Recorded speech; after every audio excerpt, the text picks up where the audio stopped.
لە کاتێکدا سنتەری میترۆ راپۆرتی پێشێلکاری سەر ڕۆژنامەنووسانی بڵاو کردەوە وەک هەمیشە کورسی ڕیزی پێشەوەی کۆنفرانس و کۆبوونەوەکە بۆ بەرپرسانی حیزبی و حکومی دیاری کرابوو.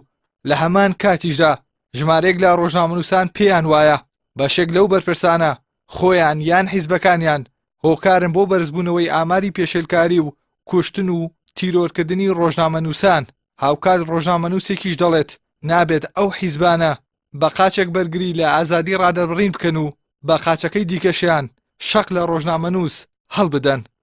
وا بێت ئێمە کۆتایی بەمە بێنین بمیارێ بێنین قاچێکیان لەگەڵ ئازادی ڕادەبڕینایە و قاچەکەی تیران شەق لە ڕۆژنامەنووس هەڵبن وا بێ ئەو لایەنە پەیوەنددارانە بە تایبەتی ئەوانەی کە ئەم جۆرە کارە ناکەن ئەبێ ڕیزی پێشەوە دانێنێن بۆ ئەوان ئەم تەمسیلکردنە کۆتایی پێبێڕی ئەبێ ئەوام چنە دواوە ئەگەر یەن بەشدار بن دانیشن گوێ بگرن و دانیشتن گوێکنەکان بۆی تێبگەن کە ئێمە چەمەعاناتێکمان هەیە.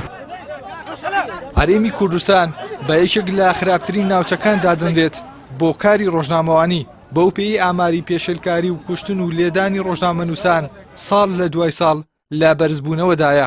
ڕۆژنامەنووسانیش هۆکاری زیادبوونی پێشێلکاریەکان بۆ سەروەرنەبوونی یاسا و ململانەی ناتەندروستی حیزبەکان دەژێڕنەوە. ڕێکخەری سەنتەری میترۆش دەڵێت بەشێک لە حیزبەکان میدیا بۆ شەڕی ڕاگەاندن بەکاردێنن نەک بۆ گواستنەوەی ڕاستیەکان.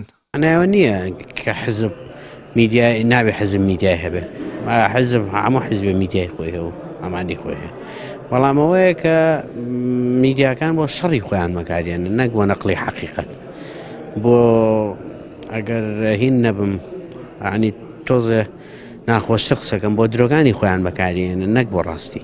بەپێی ئاماری سەنتەری میترۆ لە ساڵی 2017دا 4 ڕۆژنامەنووس کوژراون و 2 ڕۆژنامەنووسی دیکەش تیرۆر کراون.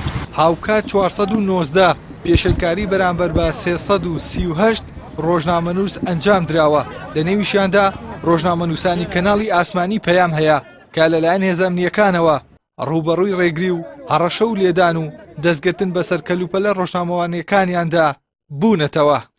419 پێشێلکاری بەرامبەر بە 338 ڕۆژنامەنووس و دەستگا ڕاگەاندن تۆمارکراون. کوژران 4 حاڵ، تیرۆر 2 حاڵ، بریندارکردن لە کاتی ڕۆماڵی ئاساییدا 14 حاڵ. هەرێمی کوردستان بووەتە جێگای خنکاندنی ئازادی ڕادەربڕین و دەنگە ئازادەکان. سەرەڕای بەرزبوونەوەی ئاماری پێشێلکاریەکانیش ڕۆژنامەنووسان ڕۆژانە ڕوبەڕووی ڕێگری و پێنەدانی زانیاری دەبنەوە. ئەمەش وای کردووە میدیای کوردی بەسەر میدیای دەسەڵات و حیزب و ئەهلی و سێبەردا دابەش بکرێت و لە پەیامە ڕاستەقینەکەی خۆی لا بدات و وەک ئامێرێک بۆ چاواشەکردنی هاوڵاتیان بەکار بهێنرێت. ئیحسان سابر، کەناڵی ئاسمانی، پەیام، سلێمانی.